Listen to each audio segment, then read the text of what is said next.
चलो बताओ पृष्ठ तनाव क्या होता है, बोलो। सरफेस टेंशन क्या होगा, बोला था सरफेस टेंशन एक फोर्स है, बार बार मत लिखवाओ, एक फोर्स है जो पर यूनिट लेंथ में वर्क करता है, force in per unit length, एकांक लंबाई में लगने वाला बल क्या होगा, पृष्ठ तनाव होगा। कहां पर होगा, ये ड्रॉ में लगेगा, ये भी ध्यान रखना, इसमें लिखा नहीं है, हमने शॉर्टकट में लिख दिया है। इसके बाद कुछ फार्मूले बताए थे, है ना। अगर मान लीजिए रॉड है तो उसके लिए क्या बनेगा, रॉड के लिए सरफेस टेंशन का फार्मूला कितना था, हाँ, क्योंकि रॉड के दो सरफेस लिक्विड के संपर्क में आते हैं तो दो लंबाई आ जाएंगी। अगर वायर हो, ये किसके लिए है, रॉड के लिए, वायर के लिए क्या था, एफ बाई, ये है वायर के लिए। जब तार की बात करेगा तो ये फार्मूला होगा। अगर मान लीजिए रेक्टेंगुलर बॉडी है, आयताकार वस्तु है, तो उसके लिए क्या बनेगा, उसका पेरीमीटर आ जाएगा, परिमाप, आयत का परिमाप 2 इंटू एल प्लस बी था। ऐसे आप किसी का भी बना लोगे, बेलनाकार होगा तो बेलनाकार क्या होता है, तार होता है, ये मार्कर भी तो बेलनाकार है, तो बेलनाकार होगा तो रॉड में काउंट होगा। ऐसी कोई भी बॉडी होगी अगर ट्रायंगल शेप में है तो ट्रायंगल कैसा, ये भी ध्यान देना होगा, उसका परिमाप जोड़ के नीचे डिवाइड कर देना है। नीचे आपको सिर्फ वही लिखना है जो बॉडी की टोटल लेंथ होगी, बाउंड्री लाइन की लंबाई होगी, उसी को रखना होगा। तो सरफेस टेंशन का आपने क्लास में फार्मूला या तो ये पढ़ा होगा या तो ये पढ़ा होगा, और वहां कोई मिलता नहीं है। आगे ध्यान देना। इसके बाद हम बात कर रहे थे ससंजक और असंजक बल की, इसको कल नहीं बताया था ना, ससंजक तथा असंजक बल, ये हो गया कॉसी फोर्स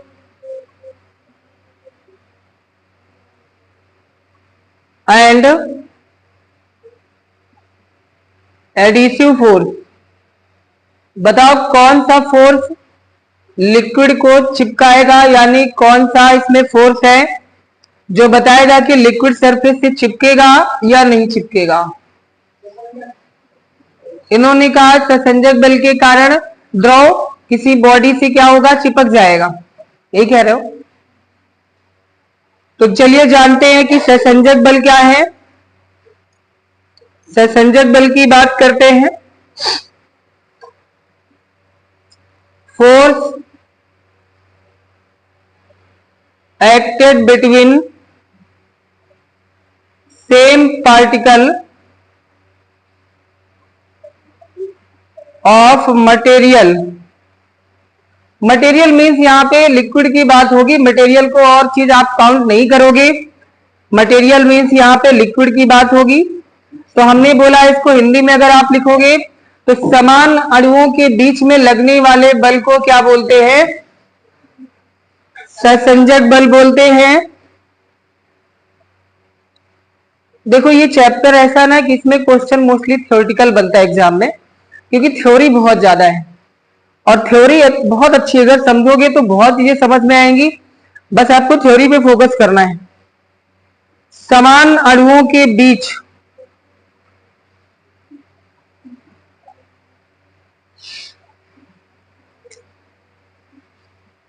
लगने वाला बल क्या होगा, ससंजक बल होगा। अगर हम असंजक बल की बात करें, एडिसिव फोर्स की बात करें, देखो ऐड मतलब क्या होता है, जोड़ना, और यहां लिक्विड के केस में ऐड मतलब हो जाएगा चिपकाना। तो लिक्विड कब सरफेस को गीला करेगा कब नहीं करेगा ये डिसाइड करेगा असंजक बल, ससंजक नहीं, इसको ध्यान रखना। इसका कर दो अपोजिट, यहां लिखा है force acted between same particle, यहां कर दोगे डिफरेंट पार्टिकल या different molecules of liquid. force acted between different molecule of liquid और सॉलिड, लिक्विड हो या सॉलिड हो, क्योंकि लिक्विड गीला किसको करेगा, किसी सॉलिड को ही गीला करेगा। तो यहां पे क्या लिखोगे, असमान अणुओं के बीच लगने वाला बल क्या होगा, एडिसिव फोर्स होगा, असंजक बल होगा। तो ध्यान रखना, अब ये समान और असमान की बात क्या है जो हमने लिखा है, इसको थोड़ा सा समझ लेते हैं। जैसे मान लीजिए ये हो गई ग्लास प्लेट हो गई, ग्लास प्लेट मीन्स कांच की प्लेट कह लो आप, ठीक है, नहीं दिख रहा है। अगर हम ले लेते हैं कांच की प्लेट, हमने ले लिया, ग्लास प्लेट की बात करते हैं और इसमें आपने भर दिया लिक्विड को, तो आपको पता है इसका सरफेस कंप्लीटली प्लेन नहीं होता है। कल बताया था इसके कुछ चीजें, आज इसको पूरा एक्सप्लेन किया जाएगा। तो क्या होता है, थोड़ा सा इसके किनारे पर कर्व शेप में होता है, ऐसा कुछ कर्व शेप में हो जाएगा। और ये लिक्विड, अगर ये वाटर की हम बात करें, अगर ये वाटर है, पानी भरा हुआ है प्लेट में, तो ये वाटर क्या कांच की प्लेट को गीला करेगा? क्या पानी कांच की प्लेट पर चिपकता है? चिपकता नहीं है। अगर प्लेट में पानी डाल दिया तो कांच की प्लेट गीली नहीं हो जाती है या सूखी रहती है? गीली हो जाती है। पानी को हाथ पर रखिए, हाथ गीला नहीं होता है? होता है? नहीं होती। कौन सा फाइबर मिलाए तो गीली होगी?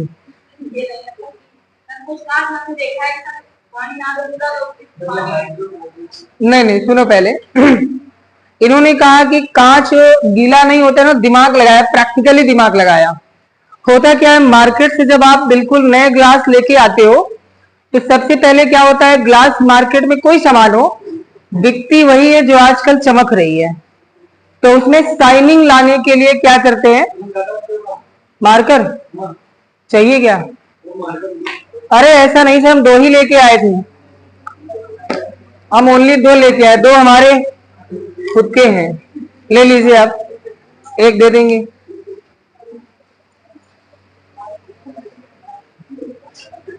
हाँ, तो करते क्या है, उस ग्लास पर क्या करते हैं, एक पॉलिश करते हैं, और वो पॉलिश निकेल क्रोमियम किसी की भी हो सकती है, वो ट्रांसपेरेंट होती है। अगर निकेल के मॉलिक्यूल या क्रोमियम मॉलिक्यूल मिला देंगे, जैसे देखते हो गाड़ियों पे क्रोम लगा होता है ना, या साइकिल सबसे अच्छी, आप देखो साइकिल की हैंडल कैसी दिखती है, जैसे स्टील की हो, ऐसे दिखती है ना। वो स्टील की तो होती नहीं है, वो तो लोहे की हैंडल होती है। तो फिर क्यों वो बिल्कुल स्टील जैसी दिखती है? उस पर निकेल की पॉलिश होती है। अच्छा, पॉलिश क्यों करते हैं? कभी चमकने के लिए? नहीं, ऐसा नहीं है। हाँ, संक्षारण, जंग लगने से बचाने के लिए, ठीक है, ताकि वहां पे जंग ना लगे, क्योंकि वो हैंडल आपकी लोहे की है, खुली रहेगी तो जंग लगेगा। अब आजकल क्या है, जो भी साइकिल आती है उसमें ऐसा नहीं होता, कुछ साइकिलें आती है उसमें रहता है, बाकी में नहीं होता, उसमें पेंट हुआ होता है, ब्लैक पेंट कर देते हैं, देखा है ना। तो पेंट भी क्यों करते हैं? पेंट भी करने से उस बॉडी पे शाइनिंग आती है। तो याद रखिए, अगर कोई बॉडी शाइन कर रही है यानी स्मूथ है, तो वो बॉडी रस्ट से बच जाएगी, जंग लगने से बच जाएगी। जंग कब लगता है? जब बॉडी का सरफेस क्या होगा, रफ होगा, खुरदरा होगा। खुरदरा का मतलब है उस बॉडी के जो मॉलिक्यूल है, जो पार्टिकल है, वो जगह जगह पे उभरे होंगे, तो धूल मिट्टी के पार्टिकल आकर के क्या होंगे, उसमें बैठ जाएंगे, और बैठ जाएंगे। अगर एटमॉस्फेयर में नमी आएगी, वाटर पार्टिकल होंगे, तो वो भी जाकर के उन धूल मिट्टी के कणों में मिल जाएंगे। और जब जैसे ही वाटर मॉलिक्यूल आएगा, वो मिट्टी का जो पार्टिकल है वो एक बन जाएगा मीडिएटर, माध्यम बन जाएगा, मीडियम बनेगा। उस मीडियम के जरिए अंदर जो आयरन पड़ा हुआ है उससे रिएक्ट करके बना देगा आयरन ऑक्साइड, और वही तो जंग होता है, जंग बना देगा इस तरह से। तो जो आप बात करते हो ग्लास जो है वो पानी इसको गीला नहीं करता, ग्लास को तभी तक होता है जब तक पॉलिश रहती है। जैसे जो चाय पीने वाले कप होते हैं उनको मार्केट लगे कितनी साइन करते हैं, वो साइन करते हैं। घर पे आप कुछ दिन इस्तेमाल करिए, इस्तेमाल करते करते उनकी साइन खत्म हो जाती है, ऐसा होता है। अब वो साइन कहां चली गई? उसको आपने चाय के साथ घोल घोल के पी लिया है। अब इसीलिए कहते हैं जो चीनी मिट्टी के बर्तन होते हैं, जो कप होते हैं, आजकल फैशन में वो ज्यादा इस्तेमाल होते हैं। लोग उन्हीं की प्लेट में खाना भी घरों में खाते हैं, है ना, उसी के कप में चाय भी पीना है। तो आपको पता है टेम्परेचर बढ़ाने पर ये जितने केमिकल होते क्या होते हैं, इनके बीच में सरफेस टेंशन कम हो जाएगा और ये बॉडी को छोड़ करके बाहर निकल आएंगे, और बाहर निकल आएंगे जिस लिक्विड को डाला है उसमें घुल जाएंगे। चाय भरी उसमें घुल जाएंगे, उसको आप पी लोगे, और वो धीरे धीरे पॉलिश घुल करके आपकी बॉडी में जाएगी। अब जा करके बॉडी में क्या बनाएगी वो खुद ही नहीं पता है क्या बनाएगी, अब बीमार पड़ोगे। इसीलिए चीनी मिट्टी के बर्तन में जो कप होते थे चाय नहीं पीनी चाहिए।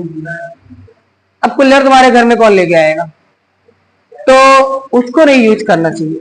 दूसरी चीज क्या है, जैसे अब इसके कुछ सुनी लो प्रैक्टिकल, आप लोग कहां कहां गलतियां करते हो।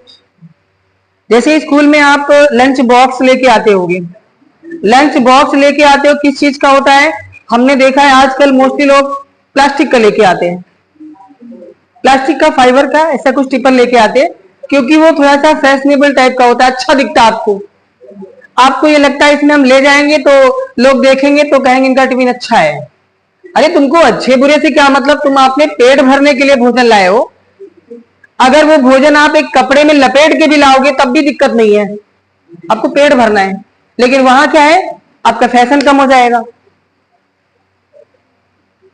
अच्छा, दूसरी चीज है, जिस प्लास्टिक के टिफिन में आप लेके आए हो खाने को, आप घर में खाना पैक करते हो जल्दबाजी में, ठंडा तो होता नहीं, गर्म होता है, और गर्म ही लोग मोस्टली इसको पैक करते हैं। अब गर्म पैक करेंगे उसके अंदर का टेम्परेचर बढ़ जाएगा।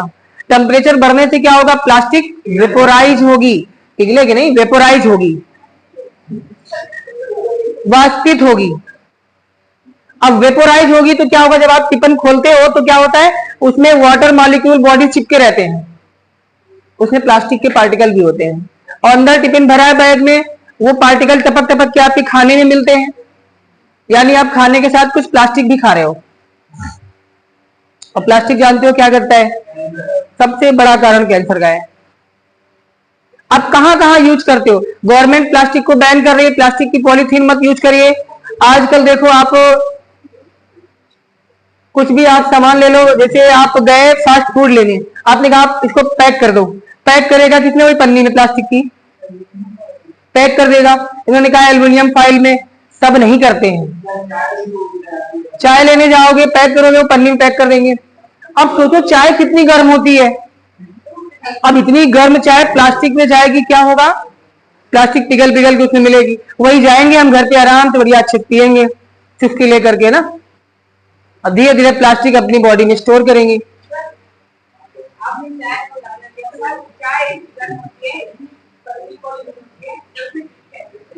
क्या चीज, चाय पतली पन्नी में होती है।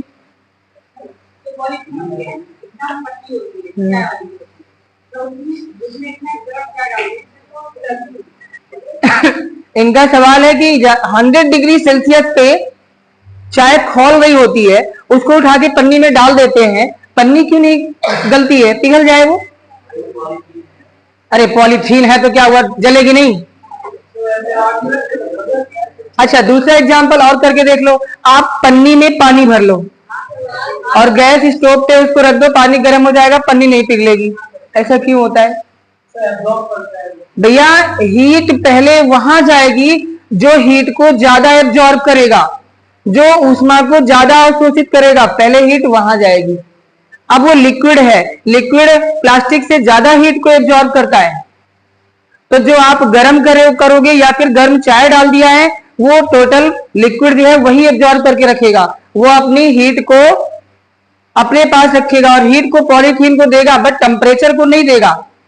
हीट और टेम्परेचर में डिफरेंस होता है। और टेम्परेचर कहां से मिलेगा? जब उसको डायरेक्ट आग में ले जाओगे तो उसको हीट तो मिलेगी, साथ में टेम्परेचर पहले आ जाएगा तो जला देगा ये।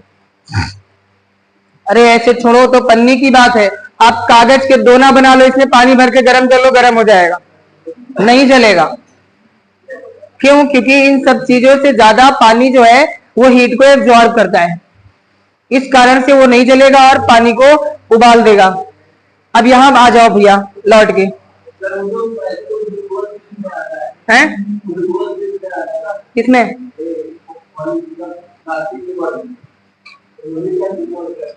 इन्होंने कहा कि ग्लूकोज जो भरा होता है प्लास्टिक बॉटल में, क्या वो भी उसमें प्लास्टिक मिक्स करता? नहीं, उसका टेम्परेचर बढ़ा दोगे तब कहीं उसके पार्टिकल रिलीज होंगे। हमने बात किया है अगर प्लास्टिक में गर्म चीज रखते हो तब प्लास्टिक वेपोराइज होकर इसमें मिक्स होगी, ठंडी नहीं। क्योंकि हमने बोला है ठंडा अगर लिक्विड है, ठंडा अगर कोई पदार्थ उसमें भर दिया है तो सरफेस टेंशन कमजोर नहीं होगा, सरफेस टेंशन कम नहीं पड़ेगा। प्लास्टिक से मॉलिक्यूल निकलने के लिए सरफेस टेंशन कम होना चाहिए, और सरफेस टेंशन कम कब होगा? जब टेम्परेचर आप बढ़ाओगे। कल बताया था ना, टेम्परेचर बढ़ाते जाओगे तो सरफेस टेंशन कम होता जाएगा। साबुन की बात किया था, साबुन मत मिलाओ, पानी को आप हीट कर दो, सरफेस टेंशन कम हो जाएगा, कपड़े आसानी से साफ हो जाएंगे। अच्छा, 100 डिग्री सेल्सियस पे जब जाओगे तो आप बोलोगे सर पानी बॉयल होना स्टार्ट हो जाएगा, उबलने लगेगा, उसको बोलते हैं बॉइलिंग पॉइंट, है ना, हिंदी में क्वथनांक बोलते हैं। इसी को इस कंडीशन में, सरफेस टेंशन की कंडीशन में, उसको क्रिटिकल टेम्परेचर बोलते हैं, क्रांतिक ताप। पेपर में पूछता है क्रांतिक ताप पर पृष्ठ तनाव कितना होगा, घटेगा, बढ़ेगा, जीरो होगा, इनफाइनाइट हो जाएगा, क्या होगा, ये पूछता है। तो अगर क्रांतिक ताप हो, क्रांतिक ताप मतलब जिस टेम्परेचर पर लिक्विड उबलना स्टार्ट हो जाए वो टेम्परेचर क्या होगा? क्रिटिकल टेम्परेचर होगा, क्रांतिक ताप होगा। और क्रांतिक ताप पर हमेशा पृष्ठ तनाव 0 होता है, इसको याद रखना। क्यों? उबलते हुए पानी में कोई ऑब्जेक्ट आप डाल के देखो, जैसे हवा में ऐसे छोड़ोगे, जितनी स्पीड से गिरेगा ना उतनी स्पीड से उबलते हुए पानी में भी जाएगा। और नॉर्मल पानी रख के देखो, उसमें कोई ऑब्जेक्ट डालो तो पानी में धीरे धीरे जाएगा। क्यों? वाटर पार्टिकल जो एक दूसरे से सरफेस टेंशन द्वारा बंधे हुए हैं वो उस ऑब्जेक्ट को नीचे जाने से रोकेंगे। जैसे आप पानी में जब जाते हो अपनी बॉडी के साथ तैरने के लिए, नहाने के लिए, तो आपको अपनी बॉडी हल्की लगती है। क्यों? वाटर मॉलिक्यूल आपको नीचे जाने से रोकते हैं और आपके वेट को कम कर देते हैं। और ये डिपेंड करता है डेंसिटी पर, डेंसिटी की बात कल किया था, है ना। तो वाटर पार्टिकल क्या होंगे? जो कांच की प्लेट को गीला कर देंगे। तो ध्यान रखना, वाटर के जो पार्टिकल हैं उनके बीच में कौन सा फोर्स काम करेगा? सहसंजक बल काम करेगा। क्योंकि सहसंजक बल क्या कहता है? समान अणुओं के बीच में काम करेगा। यानी वाटर पार्टिकल के बीच में जो बल लगेगा वो कौन सा होगा? सहसंजक बल होगा। और कांच जो बना है, कांच की प्लेट है, तो कांच के पार्टिकल के बीच में जो बल लग रहा है, यानी कांच के ही पार्टिकल के बीच में, वो भी क्या होगा? सहसंजक बल होगा। लेकिन जो फोर्स वाटर और ग्लास प्लेट के बीच में लग रहा है वो कौन सा होगा? क्योंकि यहां पे क्या होगा? असमान अणुओं के बीच में असंजक बल लगेगा। ठीक है, इस कंडीशन में ध्यान रखना, अगर असंजक बल ज्यादा हो गया यानी असमान अणुओं के बीच में लगने वाला बल ज्यादा हो गया, इसको थोड़ा इमेजिन करना। ठीक है, मान लो ये हो गए ग्लास प्लेट के मॉलिक्यूल, आप सारे लोग हो गए। आप वाटर मॉलिक्यूल सारे हो गए आपस में, आप एक दूसरे को पकड़ के बैठे हो, कोई कहीं जा नहीं पाएगा। आपके बीच में कौन सा फोर्स लगा? सहसंजक बल। और आपके बीच में आप कांच वाले पार्टिकल हो, सब एक दूसरे को पकड़ के बैठे हो, आपके बीच में भी काम कर रहा है सहसंजक बल। अब इधर से और उधर से आपस में खींचा जाए एक दूसरे को, तो एक दूसरे को खींचकर कब कोई जा पाएगा? मान लो इधर से कोई निकल के उधर चला गया खींच करके, या उधर से खींच करके कोई इधर आ गया। ऐसा कब होगा? जब आपके बीच में जो फोर्स लग रहा है या आपके बीच में जो फोर्स लग रहा है वो खींचने वाले फोर्स से कमजोर हो जाएगा, तभी तो कोई निकल के एक दूसरे में पहुंच जाएगा। इसका मतलब वो दूसरे के बॉडी के साथ जाके चिपक जाएगा। तो यहां पे क्या होगा? वाटर वाटर के बीच में जो सहसंजक बल लगेगा या फिर कांच कांच के बीच में जो लगेगा सहसंजक बल, अगर वो वाटर और ग्लास के बीच में लगने वाले असंजक बल से कम हो जाए तो क्या होगा? वाटर कांच की प्लेट से चिपक जाएगा। तो अब एक बात याद रखना, अब इसमें दिमाग नहीं लगाना। कुछ लोग को इसमें बिल्कुल खिचड़ी पक गई होगी, क्या हुआ, कौन किससे ज्यादा हुआ। एक सिंपल सी बात याद रखना है, द्रव ठोस को गीला करेगा कब? उसकी कंडीशन लिख देते हैं। आसंजक बल क्या होना चाहिए?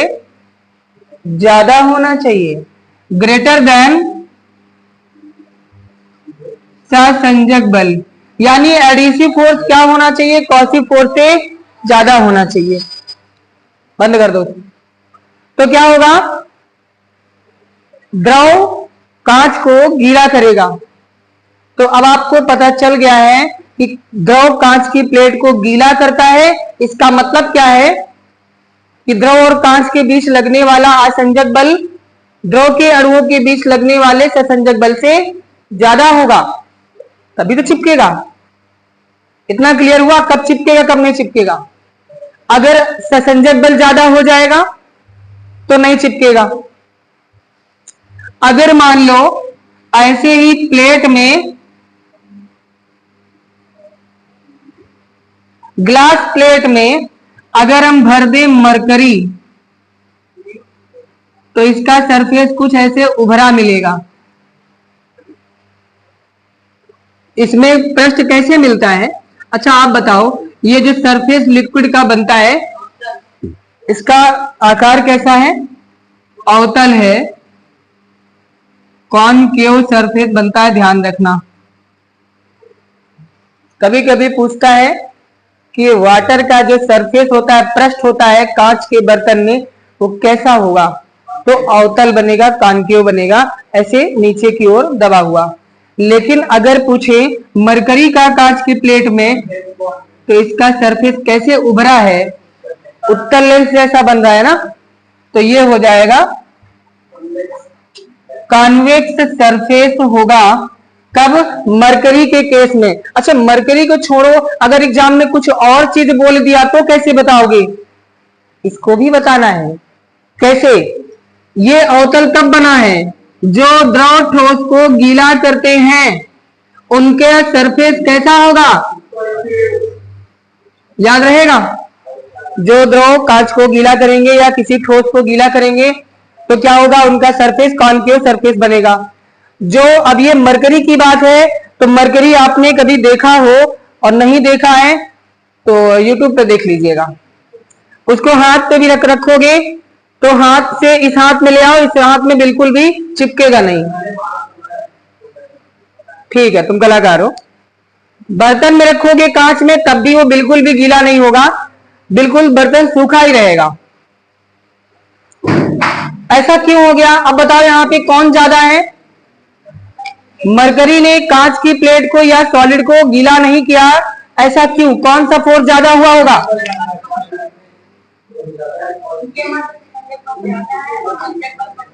हाँ, पारा ठोस को गीला नहीं करता। क्यों? क्योंकि यहाँ पे आसंजक बल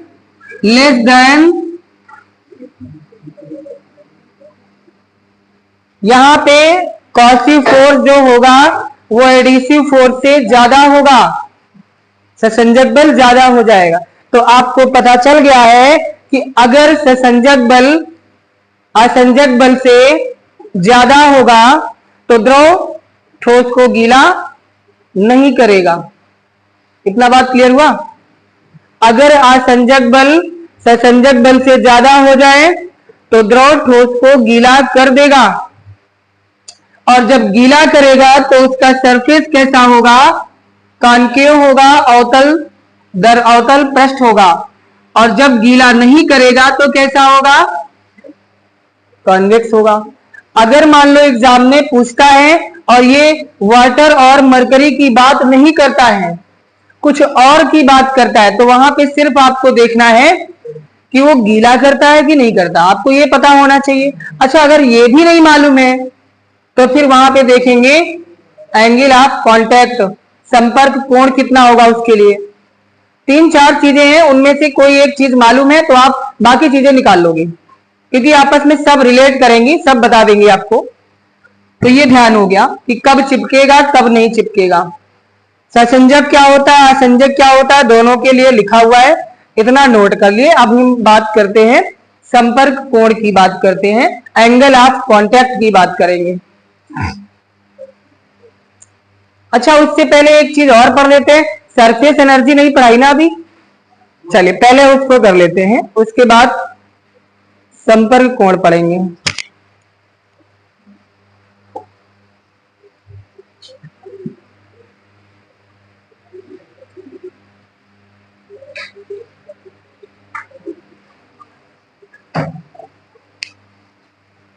तो हम बात करते हैं संपर्क कोण, एंगल ऑफ कांटेक्ट, यानी लिक्विड का सरफेस जहां पर सॉलिड के कांटेक्ट में आएगा, संपर्क में आएगा, वहां से एंगल कैसा बनेगा, वो एंगल संपर्क कोण होगा। इसकी बात करते हैं। तो हम 3 फिगर बनाएंगे, जैसे कल 3 बनाए थे, और वही फिगर बना करके सारा निचोड़ उन्हीं के नीचे लिख देंगे उसका। हमने पहला बनाया था, अगर मान लीजिए एक हमारे पास ये बर्तन है, बीकर है, ये मान लीजिए ग्लास का है, कांच है, और इसमें हमने भर दिया वाटर की बात कर दिया, तो आपको मालूम है इसका सरफेस कुछ ऐसा बनेगा, होगा। यहां पे आप देखोगे ये है सॉलिड है, ठोस है, जो बर्तन की दीवार है, और ये लिक्विड का क्या है, सरफेस है। लिक्विड के सरफेस जिस तरफ मुड़ा है सॉलिड के साथ, उस डायरेक्शन में एंगल बनाइए। तो यहां सॉलिड के साथ लिक्विड का सरफेस नीचे की ओर मुड़ा है, चाहे इधर से देखिए और चाहे इधर से देखिए, मर्जी आपकी है। तो यहां सॉलिड के साथ जो एंगल बनेगा, तो बताइए कांटेक्ट एंगल कौन सा हुआ, किसके किसके बीच बनता है,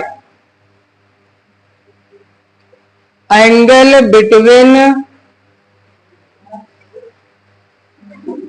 liquid surface and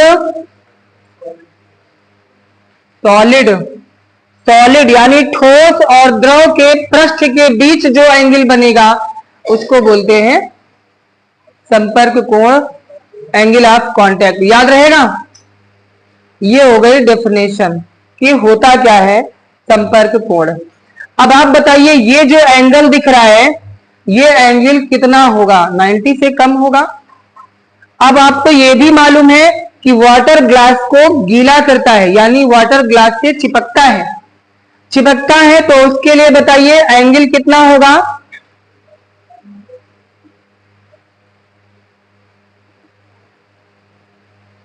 contact angle कितना होगा इसके लिए, theta is less than 90 degree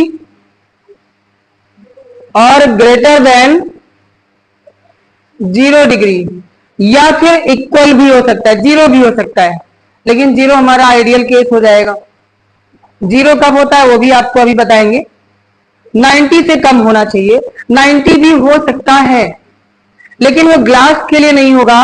वो कल बताया था हमने, सिल्वर के लिए होता है। चांदी का अगर बर्तन होगा तब होगा। इधर इधर भी मत लगाओ, उत्तर नोट पॉइंट में बात लिख देंगे। तो आपको मालूम है, अगर आपको बोला जाए, एग्जाम में ऐसा बोल देगा, if theta is equal to 45 degree angle of contact between liquid and solid, तो बताइए वो लिक्विड सरफेस को गीला करेगा कि नहीं करेगा?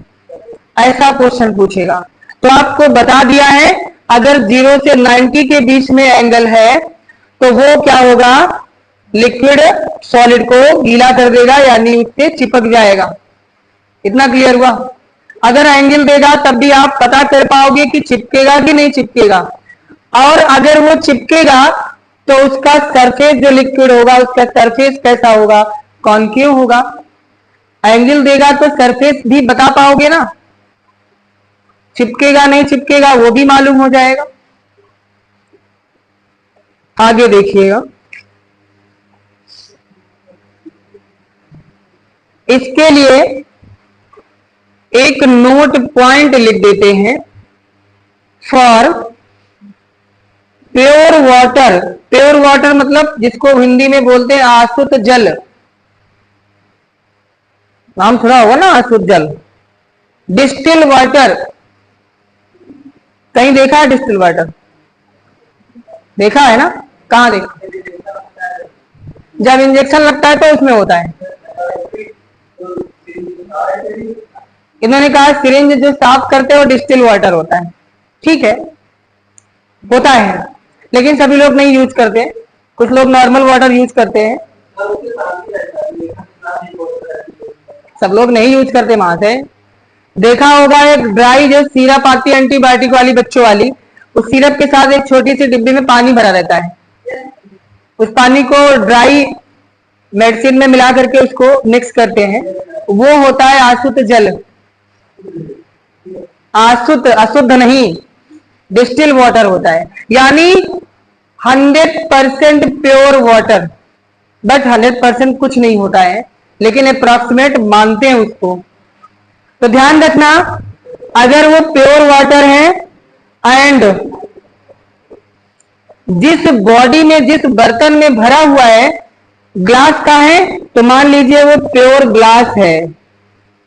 शुद्ध कांच और शुद्ध जल के लिए एंगल ऑफ कांटेक्ट जो होगा वो कितना होगा, 0 डिग्री होगा। तो याद रखना, एंगल ऑफ कांटेक्ट 0 डिग्री कब होगा, जब वाटर बिल्कुल प्योर हो और ग्लास भी बिल्कुल प्योर हो, उसमें अदर पार्टिकल कुछ भी ना मिक्स हो।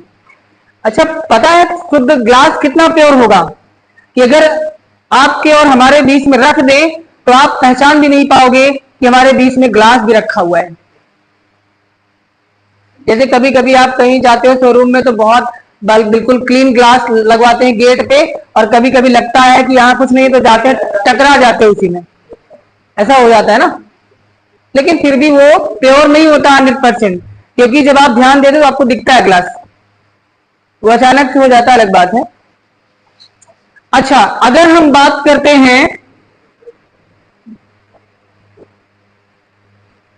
नॉर्मल वाटर की, बात कर दें normal water and normal glass की बात कर दें, मतलब साधारण जल और साधारण कांच के लिए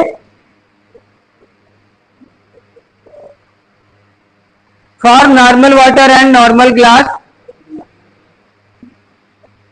एंगल ऑफ कांटेक्ट, संपर्क कोण कितना होगा, 8 डिग्री होगा लगभग। ठीक है, तो ध्यान रखना 8 डिग्री होता है। अगर मान लीजिए हमने यहां पे एक बर्तन लिया सिल्वर का, जिसमें हमने वाटर को फिल कर दिया, तो वाटर का लेयर प्लेन रहेगा, यानी समतल होगा। तो इसके लिए एंगल ऑफ कांटेक्ट 90 डिग्री होगा।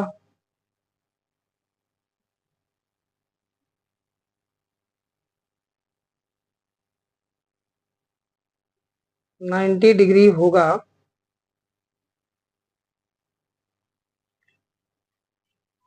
यानी इसका पृष्ठ समतल पृष्ठ होगा। समतल पृष्ठ होगा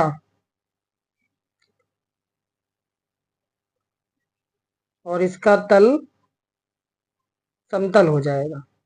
ठीक है, चलिए आगे देखते हैं। एंगल ऑफ कांटेक्ट, संपर्क कोण इसका समकोण बनेगा, यानी 90 डिग्री होगा। ये हो गया 90 डिग्री। दोनों केस आपको क्लियर हो गए होंगे। तो याद रखना, सिल्वर और समतल दर्पण यानी वाटर के केस में संपर्क कोण कितना होगा? 90 डिग्री हो जाएगा। दूसरा केस लेते हैं। यहाँ पे एक वेसल लेंगे, बर्तन लेंगे, और इस बर्तन में अगर हम बात करें एंगल ऑफ कांटेक्ट तो कितना होगा? आइए देखते हैं इसको। इसमें हम फिल कर देंगे मरकरी यानी पारे को। तो पारा आप जानते हो कि ये पृष्ठ को गीला नहीं करता है, इसलिए इसका जो पृष्ठ आप देख रहे हो ये ऊपर की ओर उठा हुआ, यानी ये उत्तल दर्पण यानी कॉन्वेक्स सरफेस बनेगा, उत्तल पृष्ठ बनेगा। और इसके लिए एंगल ऑफ कांटेक्ट संपर्क कोण 90 डिग्री से ज्यादा होगा, यानी अधिक कोण हो जाएगा। तो याद रखना, मरकरी और सॉलिड के केस में angle of contact greater than 90 degree. तो 90 से ज्यादा होगा।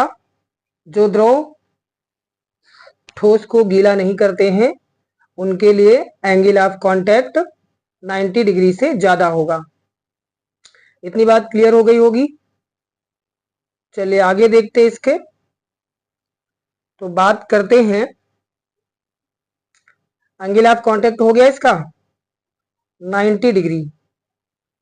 तो इस चीज को भूलिएगा नहीं, इसके क्वेश्चन एग्जाम में आते हैं। तो एंगल हो गया इसका ग्रेटर देन 90 डिग्री। उम्मीद करते हैं इतना सबको क्लियर हो गया होगा। आगे हम बात करते हैं इसका। अब ये गीला करेगा ठोस को या नहीं करेगा? तो आपको पता है कि मरकरी ठोस को गीला नहीं करता है, क्योंकि इसका angle of contact greater than 90 degree होता है। तो याद रखना, जिसका एंगल 90 डिग्री से ज्यादा होगा वो पृष्ठ को गीला नहीं करेगा। तो इसको आप नोट कर लीजिएगा, इस केस में गीला नहीं करेगा। और ये केस बना है मरकरी के लिए यानी पारे के लिए। और पारे के लिए परफेक्ट इसका जो एंगल ऑफ कांटेक्ट होता है 135 डिग्री होता है, एक्चुअल एंगल हो गया। चलिए आगे देखते हैं।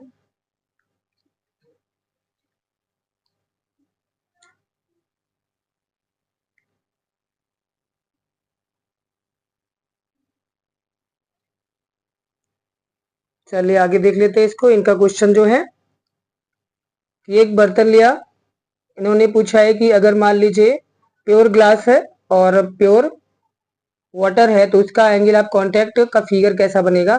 तो वो बिल्कुल एक ही लाइन पे होगा, यानी इसके फिगर को हम ड्रॉ नहीं कर सकते हैं, क्योंकि अगर वाटर को फिल करेंगे तो इसका जो सरफेस होगा वो कुछ ना कुछ तो एंगल ड्रॉ करेगा ही। और आइडियल केस कुछ नहीं होता है, तो आइडियल के लिए क्या होगा? एंगल ऑफ कांटेक्ट 0 डिग्री होगा। इसको हमें याद रखना होगा। बस इतना आपको कर देना है, एंगल ऑफ कांटेक्ट 0 डिग्री हो जाएगा।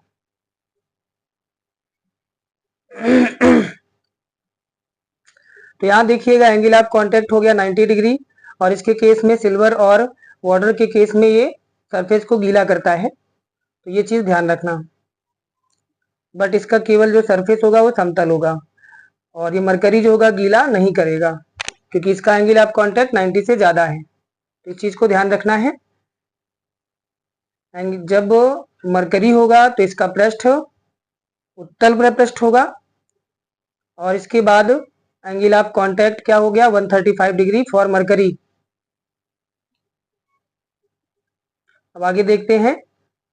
उम्मीद करते हैं आपको चीजें समझ में आ गई होंगी, और जैसे जैसे तैयार करेंगे वैसे बेहतर हो जाएगा। आगे देखिएगा, इस केस में और क्या बातें होंगी उसको देखना है। ये सारी चीजें जो नोट पॉइंट लिखे हुए हैं, और यहाँ पे एंगल ऑफ कांटेक्ट हो गया प्योर वाटर प्योर ग्लास के लिए हो गया।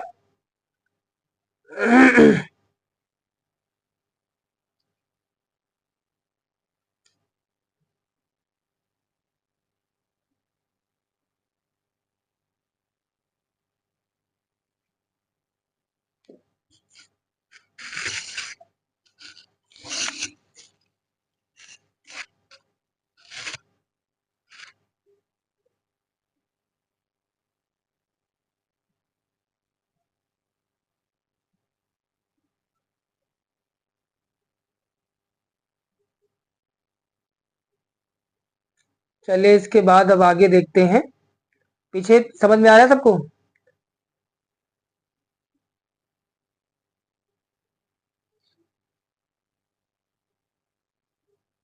आगे देखते हैं इसमें। उम्मीद करते हैं इतनी सारी चीजें सबको क्लियर हो गई होंगी।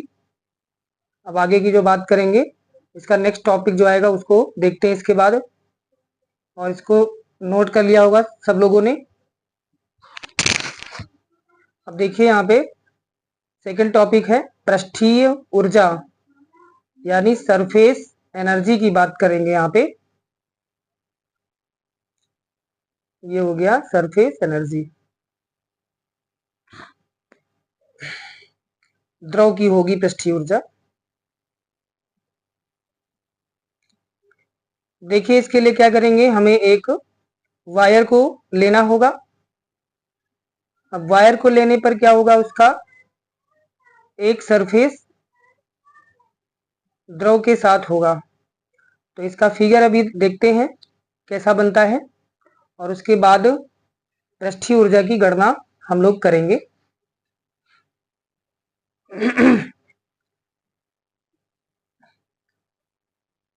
यहाँ देखिएगा फिगर इसका कैसा होगा।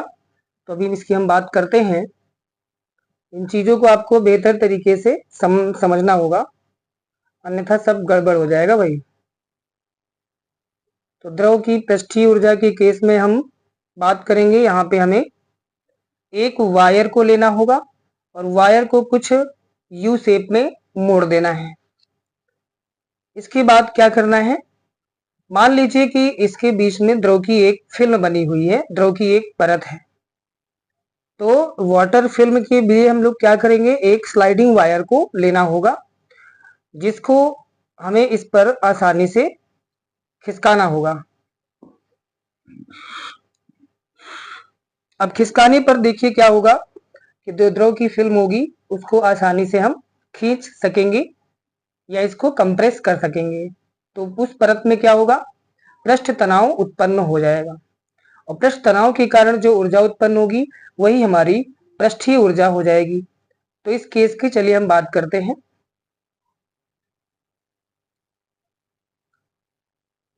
चलिए देखते हैं।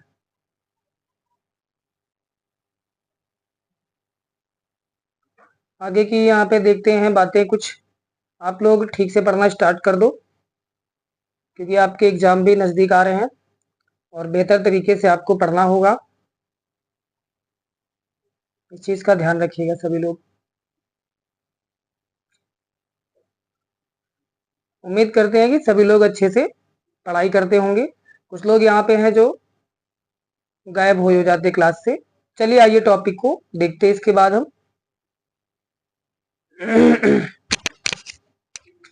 तो एक स्लाइडिंग वायर को हमें रखना होगा इस पर, और देख रहे हैं कि जो हमने वायर लिया है किस प्रकार का लिया है। एक वायर को लेकर के इसको यू शेप में मोड़ दिया गया है, और मोड़ने के बाद क्या होगा, इसके बीच में एक द्रव की फिल्म होगी, द्रव की परत होगी, उसे हमें स्लाइड करना होगा उस पर वायर को, जिससे द्रव की फिल्म की पृष्ठीय ऊर्जा मिल सके।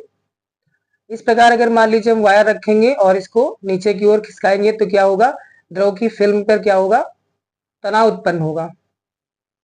उस तनाव के कारण जो ऊर्जा मिलेगी उसको हमें पृष्ठीय ऊर्जा के तहत गणना करनी होगी। तो इसके लिए क्या करना है, चलिए देखते हैं। एक रख लेते हैं स्लाइडिंग वायर। स्लाइडिंग वायर के बीच में यहाँ पे हमने वाटर फिल्म को ड्रॉ करना होगा। ये हो गया, इसकी द्रव की परत हो गई। अब धीरे धीरे क्या करना है, मान लीजिए इस स्लाइड को हम नीचे की ओर खिसकाते हैं। इस प्रकार से ऐसे खिसकाओगे तो द्रव की फिल्म में क्या होगा, उसके पार्टिकल के बीच में तनाव उत्पन्न होगा, जिससे कुछ ना कुछ फिल्म क्या होगी, डिस्प्लेस हो जाएगी, खिंच जाएगी नीचे की तरफ। तनाव उत्पन्न होगा। इस तनाव के कारण हमें ऊर्जा की गणना करनी होगी। तो जब नीचे की ओर खींच देंगे तो यहाँ पे विस्थापन कुछ मिलेगा। मान लीजिए कि डेल्टा एक्स दूरी विस्थापित हो गया। अब डेल्टा एक्स दूरी विस्थापित करने में क्या होगा, जो तनाव उत्पन्न होगा उसके कारण कुछ कार्य करना पड़ेगा, और वही कार्य क्या होगा, इसमें ऊर्जा के रूप में संचित होगा। तो कितना कार्य मिलेगा, मान लीजिए इस वायर की लेंथ हम लोगों ने मान लिया कि L है, टोटल लेंथ हो गई इसकी L।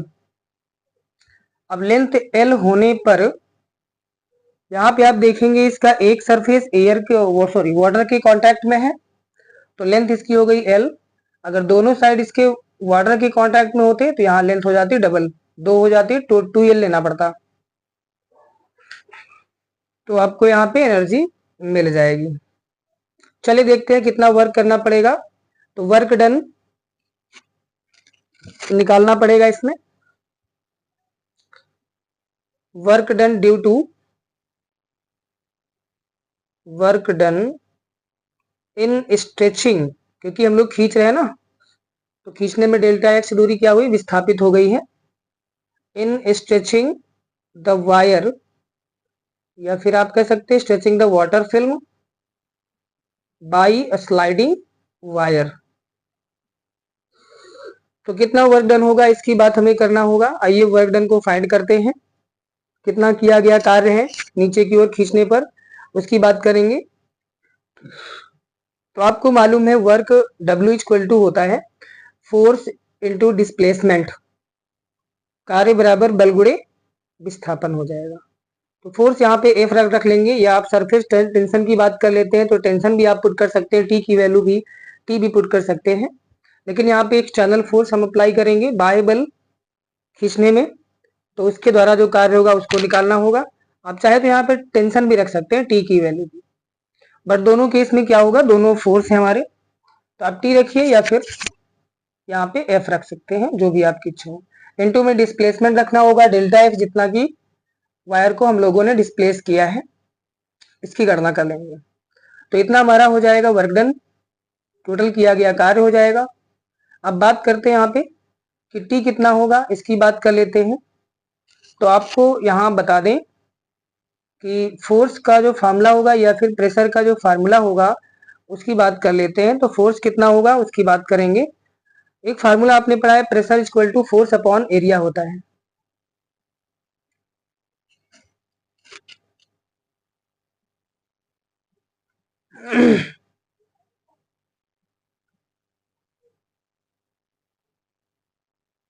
तो W equal to force into displacement होता है। फोर्स हमें यहाँ पे कैलकुलेट करना पड़ेगा। इसके लिए आपको मालूम है T, और यहाँ पे surface tension T equal to F/L होता है, तो यहाँ से F equal to T into L हो जाएगा। तो यहाँ पे F के प्लेस पे हमें क्या करना होगा, यहाँ पे F ही पुट करेंगे तो सही रहेगा, क्योंकि फार्मूले से F इक्वल टू TL मिलता है, टेंशन इंटू लेंथ। तो पुट कर देंगे F के प्लेस पे, T इंटू L हो गया, और इंटू में क्या है डिस्प्लेसमेंट, डेल्टा एक्स हम लोग ले लेंगे। यहाँ पे आपको मालूम है कि surface tension T equal to F/L है, इसको यहाँ पे नोट कर लेना। इंटू में डिस्प्लेसमेंट हो गया, डेल्टा एक्स हो गया। अब यहाँ पे लेंथ क्या है, एक प्रकार की डिस्टेंस है, और एक्स भी एक डिस्टेंस ही है, डिस्प्लेसमेंट है। तो दो डिस्टेंस जब मल्टीप्लाई होंगी तो एरिया बनेगा। तो यहाँ पे हम इसको क्या लिख पाएंगे, एरिया के केस में delta into L into x हो गया हमारा। अब दोनों लेंथ मल्टीप्लाई होकर के एरिया को फॉर्म करेंगी, तो ये क्षेत्रफल बन जाएगा, डेल्टा इंटू में ए हो गया। ये हमारा हो गया सरफेस एनर्जी का फार्मूला। अब यहां से चाहे तो हम फाइंड कर सकते हैं सरफेस टेंशन को, पृष्ठ तनाव को। तो T इक्वल टू क्या बनेगा, W अपॉन डेल्टा ए हो गया। ये फार्मूले हैं। सरफेस टेंशन का यहाँ से दूसरा फार्मूला भी बन गया और सरफेस एनर्जी का भी बन गया, पृष्ठीय ऊर्जा का फार्मूला बन गया। तो इसके बाद अब उम्मीद करते हैं कि आपको इतना समझ में आ गया होगा।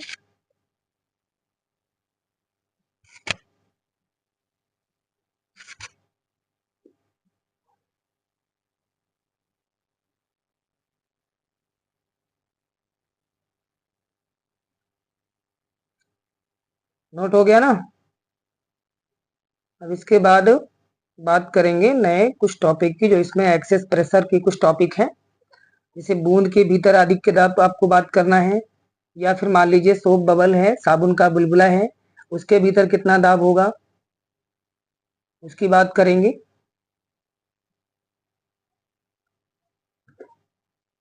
सब लोगों ने नोट कर लिया है? चलिए इसको मिटा देते हैं।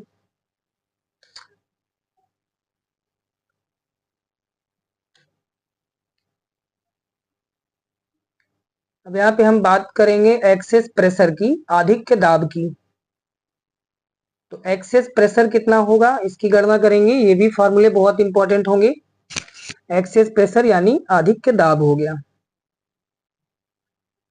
आधिक्य दाब क्या होगा इसकी बात कर लेते हैं। कोई मान लीजिए द्रव की बूंद है, तो उसके ऊपर क्या होगा, वायुमंडलीय दबाव काम करेगा। वायुमंडलीय दाब कितना होगा इसकी बात करेंगे। मान लीजिए हमारे पास ये हो गया, एक वाटर ड्रॉप हो गई, द्रव की बूंद हो गई। इसके बाहर प्रेशर मान लीजिए P है और अंदर हो गया, इनको P1 P2 कर लेंगे। बताइए कहां पर ज्यादा होगा, कहां पर कम होगा।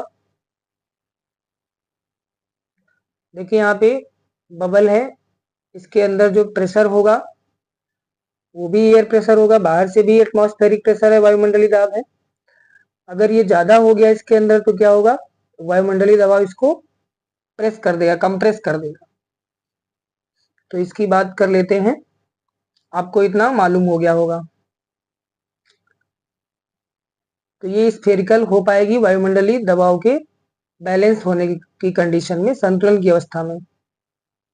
तो P1 क्या होगा, इस बबल पर काम करेगा, और P2 क्या हो गया, अब जैसे हम लोग हैं, हमारी बॉडी पर एटमॉस्फेरिक प्रेशर काम करता है, उसकी वजह से क्या होता है, हमारे बॉडी के अंदर का जो प्रेशर है उस एटमॉस्फेरिक प्रेशर को बैलेंस करता है। अन्यथा क्या होगा, वो हमारी बॉडी को कंप्रेस कर देगा। तो बैलेंस कंडीशन पे क्या हो जाएगा, दोनों सेम कंडीशन में रहेंगे।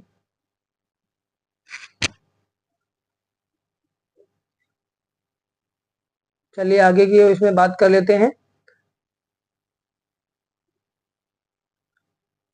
ऊपर से वायुमंडलीय दबाव जब पड़ता है नीचे की तरफ, तो क्या होगा, वो चीज कंप्रेस हो जाएगी।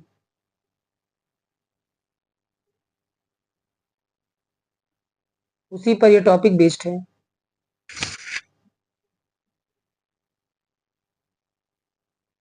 अब आप लोग जानते हो एटमॉस्फेरिक प्रेशर जैसे जैसे ऊपर जाओगे वैसे वैसे इंक्रीज होगा।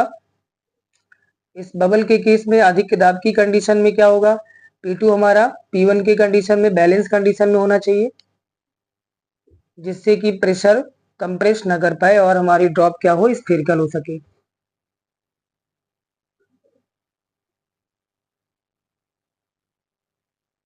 चलिए देखते हैं इसमें कंप्रेशन की क्या बात आती है।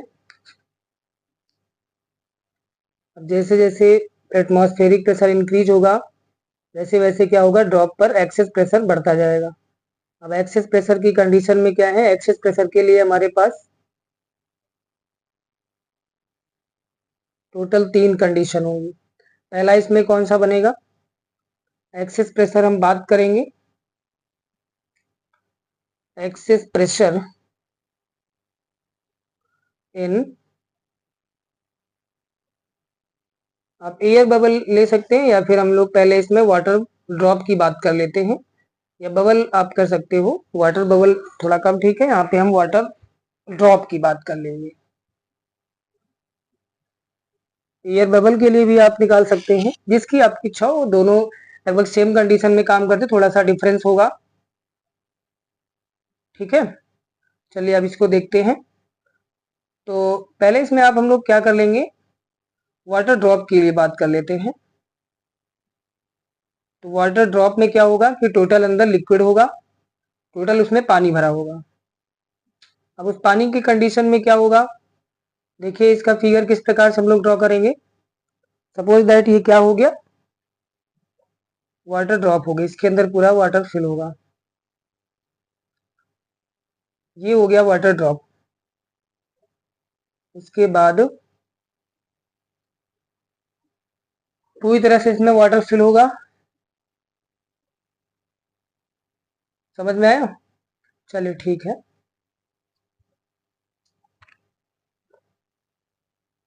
जैसे जैसे अंदर प्रेशर ज्यादा होगा वैसे वैसे क्या होगा, स्फेरिकल होती जाएगी ड्रॉप, और ऊपर से एटमॉस्फेरिक प्रेशर काम करेगा।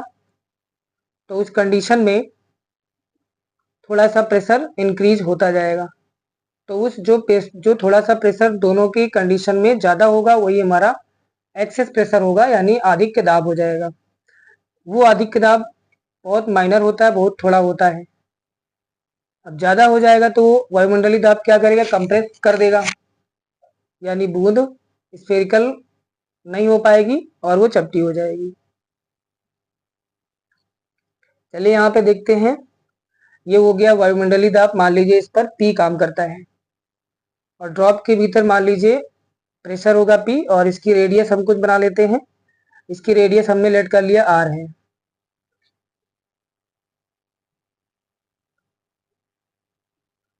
अब यहाँ पे देखिएगा, जब ये वायुमंडलीय दबाव इसके ऊपर काम करेगा तो ये वाटर ड्रॉप को कुछ कंप्रेस कर देगा, जिससे इसका एरिया कुछ कम हो जाएगा। अब यहाँ पे जो थोड़ा सा डिस्प्लेसमेंट दिख गया, ड्रॉप यहाँ पे कंप्रेस हो गई, यही हमारा एक्सेस प्रेशर को इंडिकेट करेगा। ये डिस्प्लेसमेंट हमने लेट कर लिया, डेल्टा आर हो गया, बहुत माइनर सा होता है, थोड़ा सा होगा। अब इसका एरिया कितना होगा, ये एरिया हमें फाइंड करना होगा। यहाँ पे प्रेशर इसका हो गया अंदर P, और बाहर का प्रेशर हो गया वायुमंडलीय दबाव P हो गया। ये काम करेगा ड्रॉप पर, तो ये कंप्रेस कर देगा, तो अंदर कितना प्रेशर टोटल हो जाएगा, P प्लस P डैश हो गया। अब यहाँ पे देखिए प्रेशर P डैश क्या करेगा, बूंद को बाहर की ओर करेगा, और वायुमंडलीय दबाव बूंद को कंप्रेस करेगा अंदर की तरफ। इतनी बात हो गई। चलिए आगे देखते हैं। अब ये जो कंप्रेस हो गया तो यहाँ पे इसका एरिया क्या हो जाएगा, उसकी बात हमको करना पड़ेगा। डेल्टा आर जो डिस्प्लेसमेंट है, इसका जो विस्थापन होगा कितना होगा, उसका भी एरिया हमें कैलकुलेट करना होगा। तो यहाँ पे हम बात करेंगे वर्क कितना होगा जो वायुमंडलीय दबाव ने डेल्टा आर विस्थापित कर दिया बूंद को। तो work done in displacement delta R by pressure P. अब इस प्रेशर के कारण जो वर्क डन होगा उसे हमें फाइंड करना पड़ेगा। तो वर्क इक्वल टू, फिर से वही formula, force into area, force into displacement आपको यूज करना पड़ेगा। फोर्स हो गया, और यहाँ डिस्प्लेसमेंट कितना यूज करना पड़ेगा, डेल्टा आर हो जाएगा। तो ये हो गया इसका डिस्प्लेसमेंट, हम यहाँ पुट कर लेंगे डेल्टा आर। अब देखना है कि इसका फोर्स कितना काम करेगा। इसके लिए आप जानते हो कि प्रेशर इक्वल टू क्या होता है, फोर्स अपॉन एरिया होता है। तो प्रेशर का फॉर्मूला बताओ क्या होता है,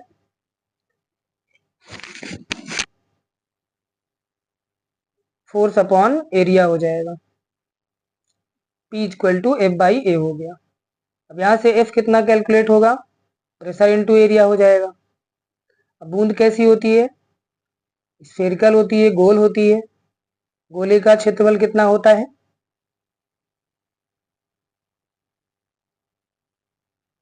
गोले का क्षेत्रफल 4 पाई आर स्क्वायर। तो 4 पाई आर स्क्वायर यहाँ पुट करना पड़ेगा गोले का क्षेत्रफल। तो बन जाएगा P इंटू में 4πr²। रेडियस हो गई इसकी capital R।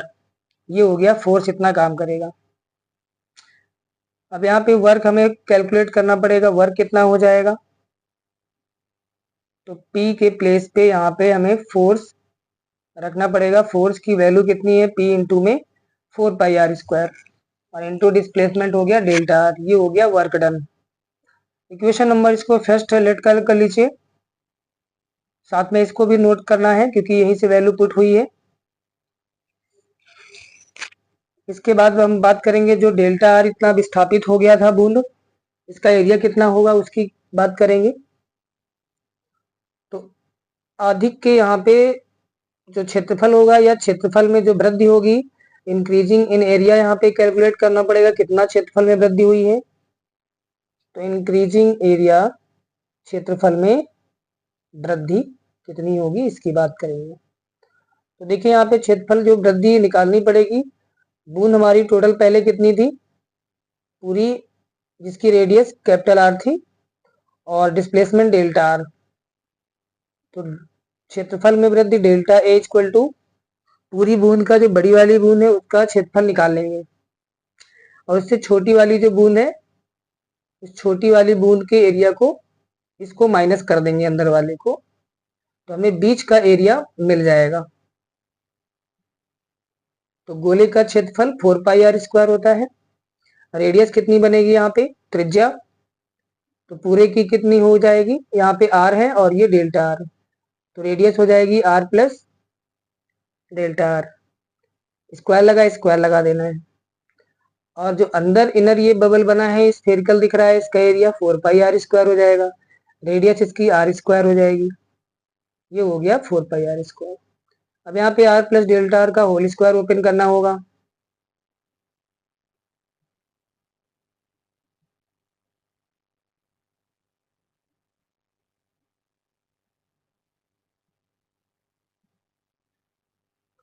Delta A is equal to 4π, इसका होल स्क्वायर ओपन करेंगे, A प्लस B का होल स्क्वायर यूज करना होगा। तो R² प्लस डेल्टा R² और plus 2R into delta R हो जाएगा। तो माइनस में कितना हमारा है 4πr², तो माइनस कर देंगे 4πr²। अब यहाँ देखिएगा जो डेल्टा R डिस्प्लेसमेंट था ये बहुत ही छोटा है, इसका स्क्वायर करोगे छोटी वैल्यू का तो और भी छोटा हो जाएगा। तो डेल्टा R यहाँ पे डेल्टा R का स्क्वायर बहुत छोटा हो जाएगा और छोटी वैल्यू को हम लोग नेग्लेक्ट कर देते हैं, हटा देते हैं कि डेल्टा R का स्क्वायर बहुत छोटा हो जाएगा। तो डेल्टा R हमारा क्या होगा, लगभग 0 हो जाएगा। इसको नेग्लेक्ट कर देंगे, छोटी वैल्यू को, छोटी वैल्यू को हटा देंगे क्योंकि उसकी वैल्यू बहुत छोटी होगी। तो डेल्टा R² नियर अबाउट मतलब लगभग कितना हो जाएगा, ये लगभग 0 के बराबर इसको कंसीडर कर लेंगे। तो डेल्टा A कितना मिलेगा, दोनों में 4π कॉमन हो जाएगा तो 4π यहाँ से कॉमन लेना होगा, अंदर बचेगा R² और डेल्टा R² हमारा 0 हो गया, तो बचेगा 2R इंटू डेल्टा R और माइनस में क्या बचेगा यहाँ पे R²। यहाँ R² से R² कैंसिल हो जाएगा, तो बचा कितना, मल्टीप्लाई करेंगे तो 8π R इंटू डेल्टा R। ये हमारा हो गया क्षेत्रफल में वृद्धि, कितना मिल गया। अभी हमारा इक्वेशन नंबर फर्स्ट जो था, इसके बाद ये हमारा हो जाएगा सेकंड इक्वेशन। इन दोनों को सॉल्व करना होगा और इससे पहले हमें सरफेस एनर्जी देखना है कितनी होगी। सरफेस एनर्जी मालूम है आपको, W equal to T into delta A होता है। तो T इंटू डेल्टा A की वैल्यू कितनी है 8π R इंटू डेल्टा R। ये हो गया इक्वेशन नंबर सेकंड। अब देखिए बाय इक्वेशन फर्स्ट और सेकंड से आप देख लीजिए, यहाँ वर्क डन है और ये वर्क क्या है, इस छोटे एरिया के लिए वर्क निकला था जो डिस्प्लेसमेंट हुआ था और यहाँ उसी की सरफेस एनर्जी है, तो दोनों क्या होंगे, सेम हो जाएंगे। तो दोनों इक्वेशन से सेम हो जाएंगे, कितना मिलेगा, P into 4πr² into delta R equal to में सेकंड इक्वेशन से T into 8πr delta R. यहाँ देखिए क्या क्या कैंसिल होगा, डेल्टा आर से डेल्टा आर कैंसिल हो गया, r² से एक r कैंसिल हो जाएगा और 4π से कैंसिल हो जाएगा, 4 to 8, P R equal to 2 into T बचेगा। तो यहाँ से P इक्वल टू कितना हो जाएगा, 2T/r। ये हो गया excess pressure for water drop के लिए, बूंद के लिए इतना अधिक दाब का फार्मूला हो गया। अब इससे आप अधिक दाब की गणना आसानी से कर पाएंगे। इसी से रिलेटेड हमारे पास, अगर मान लीजिए कि वाटर ड्रॉप के कारण जो यहाँ पे एनर्जी हुई, ये हमारा काम का एक फार्मूला बन गया और इक्वेशन नंबर सेकंड से ये सरफेस एनर्जी बन गई, ये हमारे काम का स्टेप हो गया। इसके बाद ये जो डेल्टा ए क्षेत्रफल में वृद्धि हो गई, ये काम की वैल्यू हो गई। इसमें 3-4 पॉइंट हैं जो आपके काम की हैं। और एक्सेस प्रेशर हो गया, ये तो काम का हाई है। इन्हीं से क्वेश्चन बनते हैं आपके। अब चलिए आगे देखते हैं इसमें। अगर मान लीजिए यहाँ पे एयर बबल हो जाए, पानी के भीतर मान लीजिए बबल हो जाए, एयर बबल, तो इनसाइड वाटर बबल हो जाए, तो बबल के केस में क्या होगा, पानी के अंदर बुलबुला हो तो उस पर वाटर का प्रेशर काम करेगा।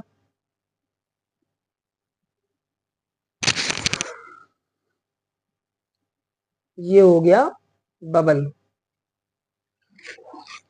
इसके अंदर एयर भरी होगी और इसके ऊपर चारों तरफ से क्या हो गया, ये वाटर हो गया, ये पानी भर दिया गया। तो पानी के भीतर क्या है, एक एयर बबल हो गया, इसके अंदर क्या होगा, एयर भरी होगी, ये हो गया बबल होगी। अब इस पर देखना है, इसके भीतर total pressure P plus P dash हो जाएगा, क्योंकि ऊपर से एटमॉस्फेरिक प्रेशर BP काम करेगा। इसकी रेडियस R हो गई। इस केस में भी अगर हम देखेंगे तो जैसे पीछे था वाटर ड्रॉप के केस में, सेम उसी प्रकार से इसमें भी प्रेशर काम करेगा। तो इसमें P इक्वल टू यहाँ पर भी 2T/r यूज होगा। ये एक्सेस प्रेशर हो गया अगर पानी के भीतर एयर बबल है तो उस केस में। यहाँ देखिए थर्ड केस की हम अगर बात करेंगे तो मान लीजिए हमारे पास सोप बबल है, साबुन के घोल का बुलबुला है, तो पानी से ही तो बना होगा। सोप बबल जो बनेगा बुलबुला, उसमें क्या होगा, वाटर के ही पार्टिकल होंगे। तो यहाँ हम बात करेंगे एक्सेस प्रेशर, किसमें, इन सोप बबल। सोप बबल के केस में क्या होगा,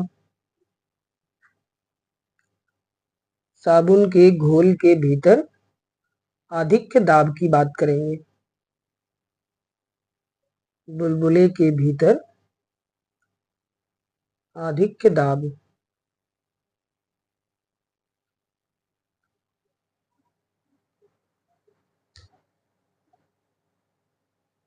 ये हो गया हमारा सोप बबल, साबुन के घोल का बुलबुला हो गया। अब ये पूरा का पूरा इसकी जो लेयर होगी वो वाटर से बनी होगी। इसके अंदर का जो एयर का प्रेशर होगा वो इसकी वॉल पर काम करेगा, बाहर भी एयर है, तो दोनों तरफ से क्या होगा, दोनों तरफ से क्या होगा, एयर कांटेक्ट में है, तो इसकी दोनों तरफ से लेयर एयर के कांटेक्ट में है, तो यहाँ पे इसकी डबल लेंथ काउंट हो जाएंगी। तो इस केस में क्या होगा, दो सरफेस इसके एयर के कांटेक्ट में होंगे। अब एयर के कांटेक्ट में दो होंगे तो यहाँ पे क्या होगा, जो हमने एरिया निकाला था क्षेत्रफल में वृद्धि, उसके केस में। और यहाँ पे अगर वर्क डन की बात करेंगे तो W इक्वल टू क्या बनेगा, जो पहले बनाया था, कितना था, P इंटू प्रेशर इंटू कितना आया था, तो प्रेशर के साथ आपको बताना होगा, बताइए कितना आया था, क्षेत्रफल में वृद्धि और वर्क डन।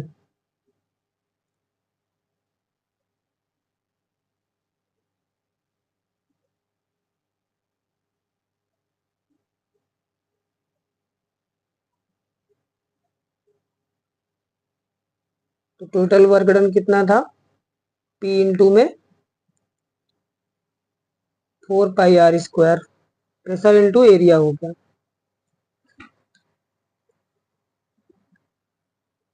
इंटू में डिस्प्लेसमेंट हो गया डेल्टा आर, ये इक्वेशन नंबर फर्स्ट हो गया। तो क्षेत्रफल में वृद्धि कितनी होगी, increasing in area, delta A equal to 4 pi R plus delta R का whole square minus 4 pi R square. Same condition जो पहले फर्स्ट केस में थी वही इस केस में बनेगी। बस यहाँ पे क्या होगा, बबल के 2 लेयर यहाँ पे एयर के कांटेक्ट में होगी, तो 2 से यहाँ पे इनटू कराना पड़ेगा। डबल लेयर कांटेक्ट में होंगी, बाहर से भी एयर है अंदर से भी एयर है, तो 2 लेयर यहाँ पे कांटेक्ट में होगी, तो 2 से इनटू कराना होगा। किस केस में, साबुन के घोल के बुलबुले की केस की बात की जाए तो यहाँ पे 2 से इनटू कराना पड़ेगा। तो पीछे वाले में 4 पाई और 8 पाई बना था, यहाँ कितना बनेगा, पीछे वाले में 8 पाई आर इंटू डेल्टा आर था और 2 से इनटू हो जाएगा, तो कितना हो जाएगा, 16 हो जाएगा। 16 पाई आर डेल्टा आर हो जाएगा। पूरी कंडीशन हमने पीछे वाली ली है, बस 2 से यहाँ पे क्षेत्रफल की वृद्धि में 2 से इनटू हो गया। तो W इक्वल टू क्या यहाँ से मिलेगा, T into 16 pi R into delta R, ये इक्वेशन नंबर सेकेंड हो जाएगा। दोनों इक्वेशन को आप इक्वेट कराओगे तो यहाँ से आपको एक्सेस प्रेशर मिल जाएगा, P इक्वल टू वहां पे कितना आया था, वहां 2T बाई आर आया था, कब, जब 8 था, यहाँ 16 है तो 4 4 जा 16, यहाँ 4T बाई आर हो जाएगा। तो इस केस में साबुन के घोल के बुलबुले के भीतर अधिक दाब 4T बाई आर हो जाएगा। तो ये फार्मूला बन गया। बाकी इसके 4 स्टेप जो लिखे ये भी आपके काम के सारे हैं, ये चारों स्टेप, इनसे भी क्वेश्चन आपके पुटअप हो सकते हैं। जैसे ऊपर बना था पहले फर्स्ट कंडीशन में,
जल्दी नोट कर लीजिए भाई आप लोग। अभी यहाँ पे केशिकात्व की एक घटना बाकी है, केशिकात्व यानी कैपिलरिटी की बात करना है अभी।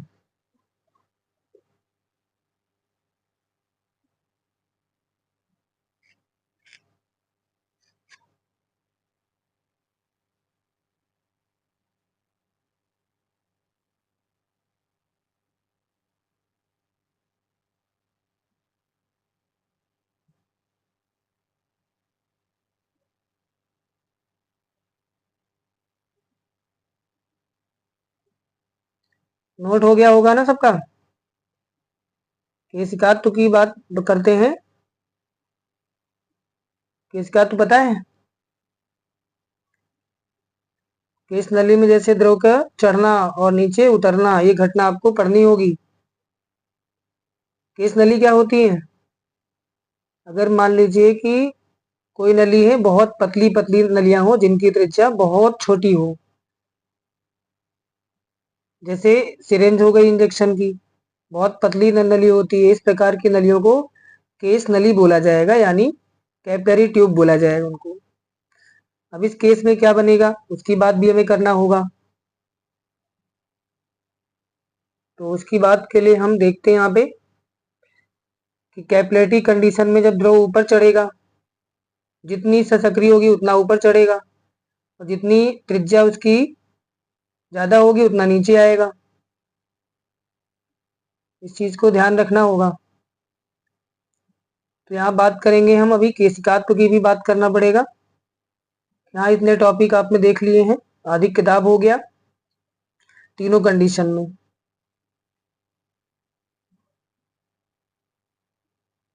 केशिकात्व की बात करना होगा, इसके लिए देखिएगा क्या करते हैं।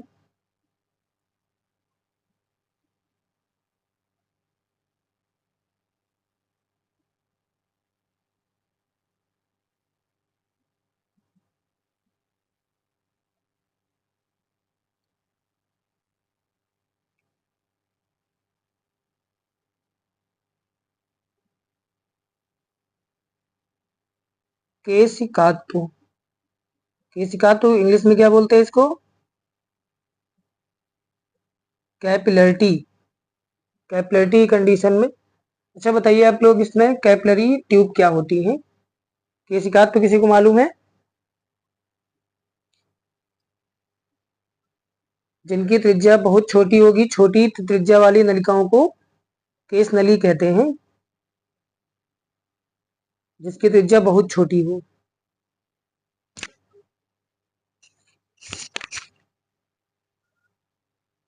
किसको मालूम है? बहुत छोटी त्रिज्या वाली नलिकाओं को केस नली कहते हैं।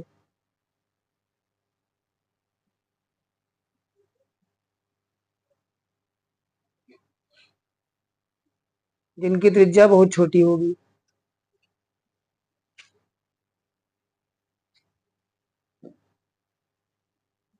इतनी सारी बातें आपको लोगों को क्लियर हो गई होंगी। अगर ये नहीं हुई तो आप बता दीजिएगा।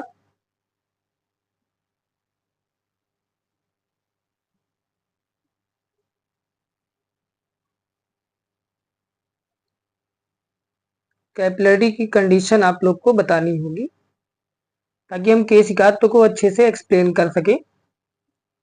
यानी कैपिलरी की कंडीशन को बात करना होगा।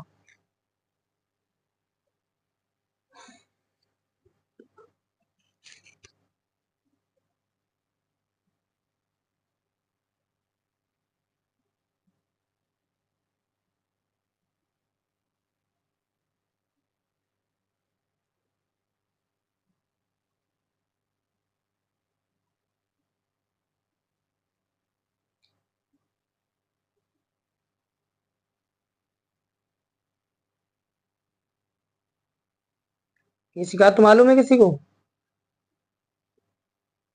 जितना बताया उतना सब कुछ क्लियर हो गया कि नहीं हुआ? अगर नहीं हुआ है तो फिर दिक्कत की बात है। उम्मीद करते जितना आपने पढ़ाया, जितना पढ़ाया है उतना आपको समझ में आ गया होगा।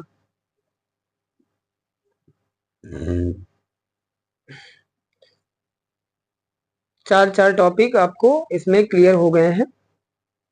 इनसे क्वेश्चन जितने भी आपको मिलेंगे वो सारे आप आसानी से क्लियर कर पाएंगे।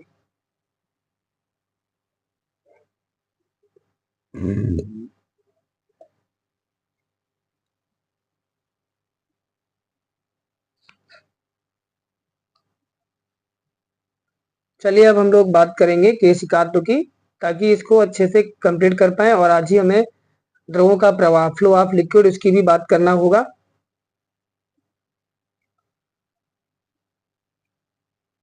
चलिए यहाँ पे अब हम बात करेंगे केशिकात्व क्या होगा।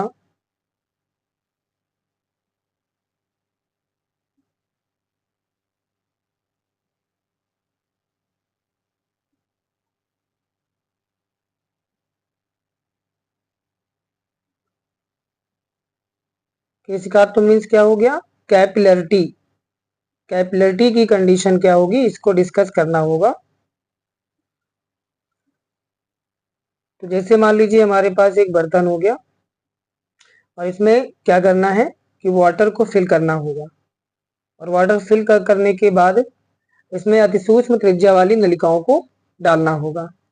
प्रैक्टिकली देखने के लिए इसमें हमने क्या किया कि अलग अलग त्रिज्या वाली नलिकाओं को इसमें डाल दिया है। यहाँ पे दूसरी नली, इसकी त्रिज्या थोड़ी सी ज्यादा बढ़ा दी, ये एक तीसरी नली जिसकी और बढ़ा दी।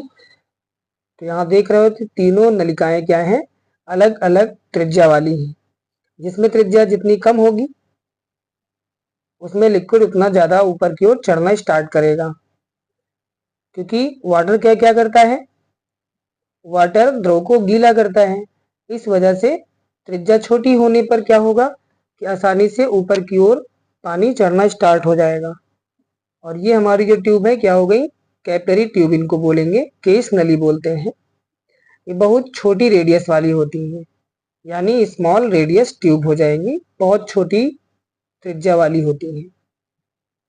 ये स्मॉल रेडियस वाली ट्यूब हो गई, जिसको आप केस नली के नाम से जानते हो। अब यहाँ पे देखिए जो वाटर है वो कांच को गीला करता है।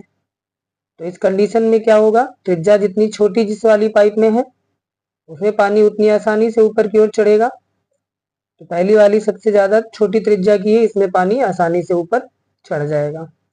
सेकंड वाली थोड़ी सी त्रिज्या इसकी ज्यादा है, तो इसमें थोड़ा सा लेयर नीचे रहेगा। और थर्ड वाली में और भी नीचे हो जाएगा, इसका लेवल डाउन हो जाएगा। तो यहाँ पे देखा आपने कि वाटर के केस में क्या हुआ कि पानी नली में चढ़ना स्टार्ट करता है। क्यों? क्योंकि पानी क्या करता है, कांच को गीला करता है। तो जो गीला करते हैं उनकी कंडीशन की बात करते हैं। दूसरा केस हमने ले लिया यहाँ पे मरकरी का। इस मरकरी को अगर भर दिया, पारा को भर दिया, तो जानते हो कि पारा कांच को गीला नहीं करता है। इसमें अगर हम कैपिलरी ट्यूब को डालेंगे तो इसमें क्या होगा, गीला नहीं करता है, तो इसका लेयर ऊपर की ओर चढ़ना नहीं स्टार्ट करेगा, इसका लेयर कुछ नीचे हो जाएगा। तो ये नीचे हो गया इसमें। अब दूसरी कंडीशन में आप देखोगे इसका रेडियस और ज्यादा है, तो इसमें थोड़ा सा और ऊपर तक रहेगा।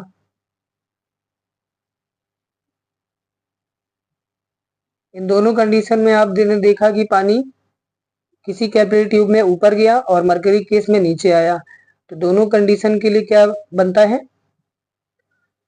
कि केस नली में जो द्रव ऊपर चढ़ता है कभी नीचे उतरता है, तो द्रव के चढ़ने उतरने की घटना को ही क्या बोलते हैं, केसी काट बोलते हैं। केस नली में द्रव के चढ़ने उतरने की घटना।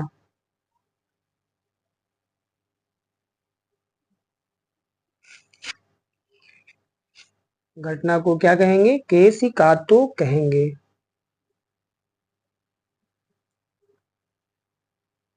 इंग्लिश में अगर आप इसको लिखना चाहें तो भी लिख सकते हैं आसानी से। क्या होगा,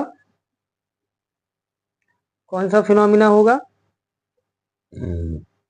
phenomena of water. Water level क्या होगा, अप एंड डाउन होता है इसमें, up and down in capillary tube.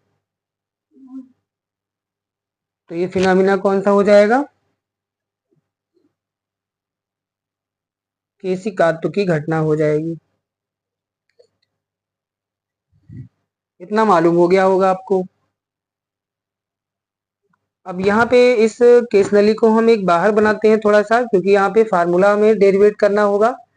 जो फार्मूला बनेगा यहाँ पर प्रेशर दो प्रकार के काम करेंगे, एक तो लिक्विड का प्रेशर हो जाएगा और इसका सरफेस आपने देख लिया सरफेस कैसा होगा। तो आपको पता है वाटर के केस में सरफेस इसका कॉनकेव होता है, ये वाटर हो गया। और इसका सरफेस कैसा होता है, कॉनकेव होता है। तो इसका एंगल ऑफ कांटेक्ट ये हो गया थीटा, एंगल ऑफ कांटेक्ट हो गया, संपर्क कोण। ये कॉनकेव सरफेस बनता है इसमें। अगर यहाँ पे देखेंगे इसको कंप्लीट बनाया जाए तो एक स्फीयर बनेगा, गोला बनेगा, जिसकी रेडियस हमें यहाँ पे लेनी होगी। मान लेते हैं कि इसकी रेडियस कैपिटल आर है और जो ये ट्यूब है बेलनाकार है। बेलनाकार ट्यूब की भी क्या होगी, अपनी एक रेडियस हो जाएगी। तो बेलनाकार ट्यूब के लिए हम क्या मारेंगे, इसकी रेडियस हम लोग मान लेंगे, डिस्टेंस स्मॉल आर मान लेंगे। तो स्मॉल आर क्या है, बेलनाकार पाइप की त्रिज्या हो गई, और कैपिटल आर क्या हो गई, जो अवतल पृष्ठ बन रहा है उसकी त्रिज्या हो गई। संपर्क कोण जो यहाँ पे थीटा बना है वही यहाँ पे इसके एंगल में भी सेंटर पर भी ड्रॉ हो जाएगा।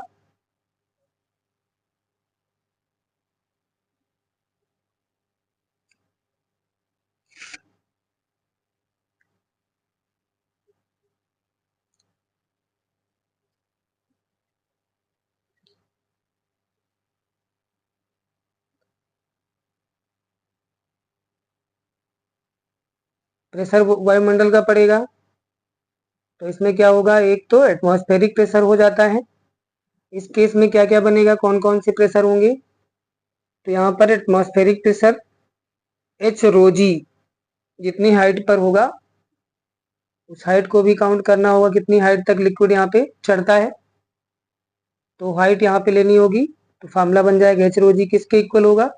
अब यहाँ पे चूंकि ड्रॉप की बात कर रहे हैं, यहाँ वाटर फिल है, तो यहाँ पर एक ड्रॉप की कंडीशन आएगी, जिसके लिए एक्सेस प्रेशर आपने पढ़ा था 2T/R, ये कंडीशन आपको बनेगी यहाँ पे। अगर मान लीजिए कि कभी आपको इसमें संपर्क कोण के लिए क्वेश्चन बनता है, तो उस कंडीशन में क्या करना होगा, संपर्क कोण की कंडीशन में क्या करोगे आप लोग, तो यहाँ पे ध्यान देना होगा H इक्वल टू अगर यहाँ से फाइंड करेंगे तो 2T/R रो जी हो जाएगा। यहाँ से आप जितना द्रव कैपिलरी ट्यूब में चढ़ता है या उतरता है उसकी हाइट को यहाँ से कैलकुलेट कर सकते हैं।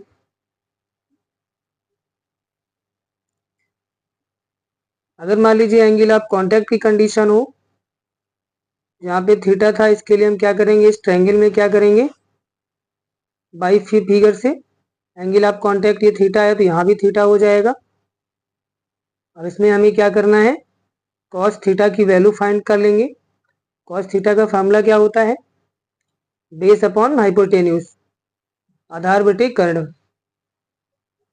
तो यहाँ आधार और कर्ण कितना है, आधार हो गया स्मॉल आर और कर्ण हो गया capital R.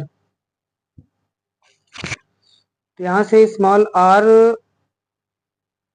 By capital R हो गया, तो यहाँ से capital R equal to R upon cos theta. अब ये वैल्यू यहाँ पे पुट करना है, तो एच इक्वल टू क्या बनेगा, 2T/, में आर के प्लेस पे पुट कर देंगे स्मॉल आर अपॉन में कॉस थीटा, और कॉस थीटा उलट कर ऊपर आ जाएगा, अपॉन में क्या बचा यहाँ रो जी। तो ये कंडीशन आपको कब यूज करनी है, जब संपर्क कोण की बात की जाएगी तब। ये दोनों कंडीशन आपको यहाँ से मिल गई हैं। और अगर मान लीजिए आपको यहाँ पे अवतल पृष्ठ की त्रिज्या निकालनी हो, तो उस केस में, या फिर बेलनाकार पाइप की त्रिज्या निकालनी हो, तो उस केस में क्या करना है, आपको R equal to R cos theta use करना होगा। यहाँ पे स्मॉल आर हो गया बेलनाकार पाइप की त्रिज्या, कैपिटल आर अवतल पृष्ठ की त्रिज्या है, तो इस फार्मूले को यूज करना होगा, R equal to small R cos theta upon में हो गया। तो इस अवतल पृष्ठ की त्रिज्या भी आप कैपिटल आर निकाल सकते हैं आसानी से। जैसे जैसे ऊपर चढ़ेगा उसकी हाइट को फाइंड करना होगा।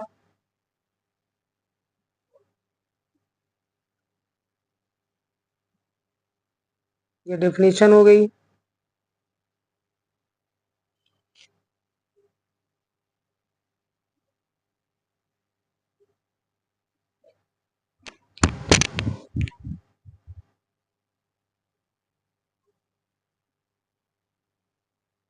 नोट कर लीजिए जल्दी भाई आप लोग।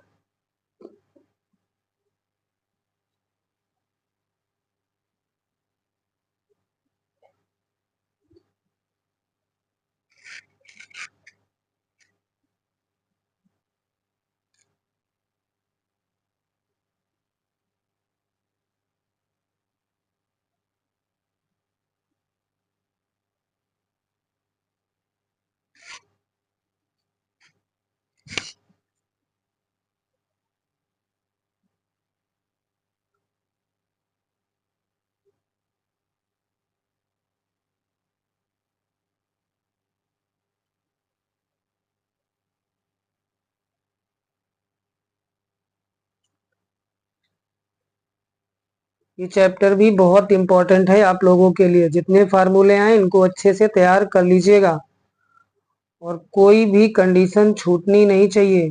सारी कंडीशन आप लोग को रिवाइज करना है। किसी कंडीशन में कोई डाउट हो तो आप लोग उसको दोबारा से पूछ सकते हैं। अभी आज ही हमें इसमें फ्लो ऑफ लिक्विड को भी डिस्कस करना है। ये भी ध्यान रखना, थोड़ा सा टाइम और लेंगे आप लोग का। थोड़ा टाइम आपको एक्स्ट्रा देना होगा।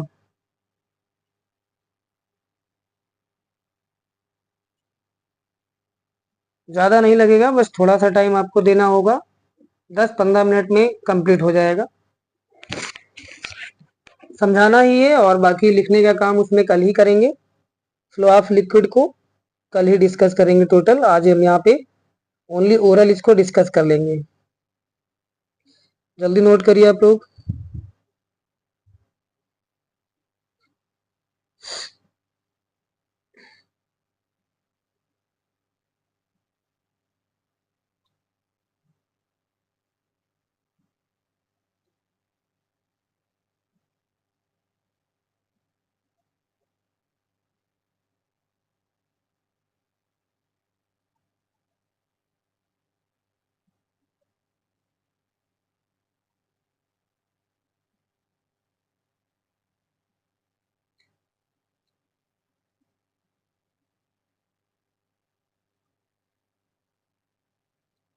नोट हो गया सबका?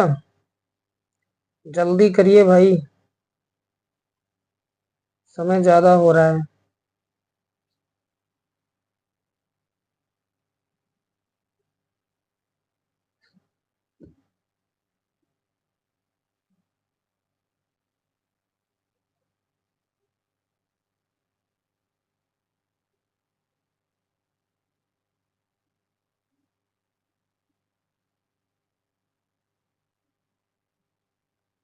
अच्छा देखिए, द्रवों के प्रवाह में क्या होगा। द्रवों के प्रवाह के लिए आपके पास कितनी कंडीशन है। सबसे पहले जैसे इसमें बात करना है आपको, आदर्श द्रव क्या होता है ये पढ़ना है। शांता क्या होती है, विस्कोसिटी, इसको पढ़ना है। और आदर्श द्रव की कंडीशन कौन कौन सी होती हैं, इन चीज़ों को भी जानना होगा। तो इन चीज़ों को कल आप अच्छे से तैयार करके आना है। आज हम इसको ओरल डिस्कस कर लेंगे और थोड़ा आप भी घर से पढ़ के आइएगा, तो चीज़ें क्लियर करने में बहुत दिक्कत नहीं होगी, बहुत आसानी से चीज़ें क्लियर हो जाएंगी। समझ गए कि नहीं।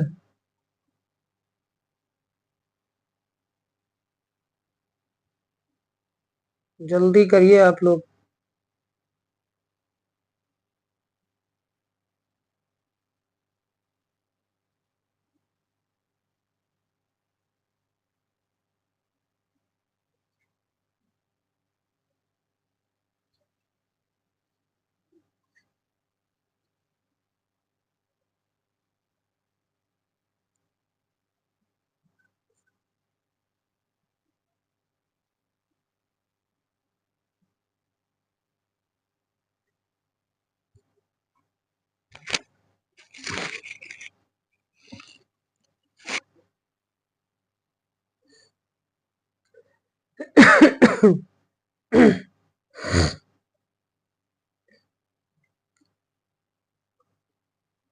केस 71 के सारे कॉन्सेप्ट इनको अच्छे से रिवाइज कर लीजिएगा और आप लोग डेली का डेली पढ़ते रहिए, अन्यथा सब गड़बड़ हो जाएगा। चलिए बात करते हैं आगे।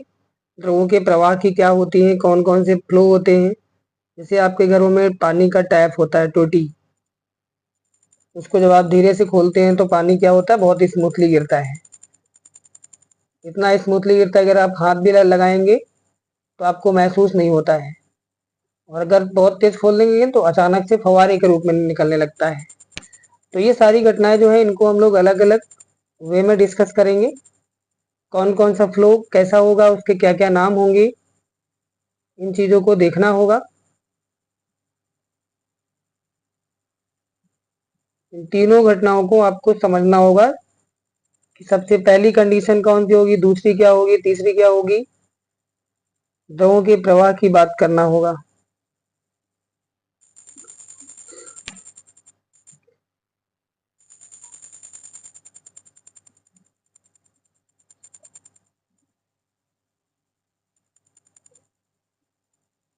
चलिए हम बात करते हैं द्रवों के प्रवाह की, यानी फ्लो ऑफ लिक्विड की। तो जैसे मान लीजिए आपके यहाँ ये हो गया टैप, पानी की एक टोटी हो गई और यहाँ लगा एक ऑन ऑफ का बटन हो गया। तो आपको मालूम है जैसे यहाँ से हम पानी को थोड़ा सा खोलेंगे तो पानी बिल्कुल स्मूथली गिरेगा, यानी इसकी सारी लेयर क्या होंगी, बिल्कुल एक साथ आएंगी, बिल्कुल स्मूथली पानी यहाँ से निकलना स्टार्ट होगा। अब हाथ भी लगाएंगे तो महसूस नहीं होगा, इतना स्मूथली पानी नीचे की ओर गिरना स्टार्ट होगा। अगर थोड़ा और खोलेंगे तो क्या होगा, थोड़ा सा इसमें रफनेस आ जाएगी, इसकी लेयर क्या होंगी, थोड़ा सा बेंड हो जाएंगी, ऐसे टेढ़ा दिखेगा आपको। और खोल देंगे तो क्या होगा, सारी की सारी ये लेयर होंगी आपस में मिक्स हो जाएंगी, मीन्स फव्वारे के रूप में पानी निकलना स्टार्ट हो जाता है फैलते हुए खूब स्पीड में। तो क्या होगा, इनके नाम क्या होंगे, तीनों के अलग अलग नाम, इसको बोलते हैं टर्बुलेंट फ्लो। ये हो गया आपका टर्बुलेंट फ्लो, इस प्रकार से जो सबसे स्पीड में पानी निकलता है टर्बुलेंट फ्लो हो गया। और ये हमारा टॉपिक चल रहा है फ्लो ऑफ लिक्विड की, हम यहाँ बात करेंगे द्रवों के प्रवाह की। ये हो गया टर्बुलेंट फ्लो।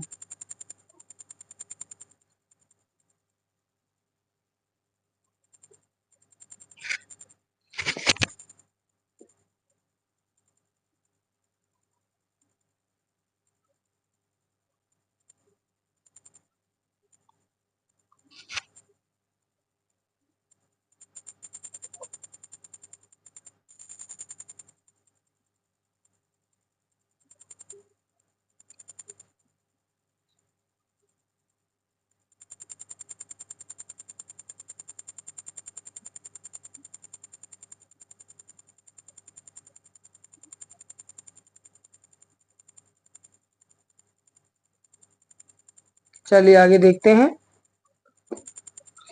तो ये हो गया टर्बुलेंट फ्लो, और इसमें जो पानी बहुत ही स्मूथली निकल रहा था ये हमारा बनेगा स्ट्रीम लाइन फ्लो, यानी इसको हिंदी में बोलते हैं धारा रेखीय प्रवाह। जब द्रव के सभी कण एक साथ गति करते हैं तो इसको धारा रेखीय प्रवाह बोलते हैं।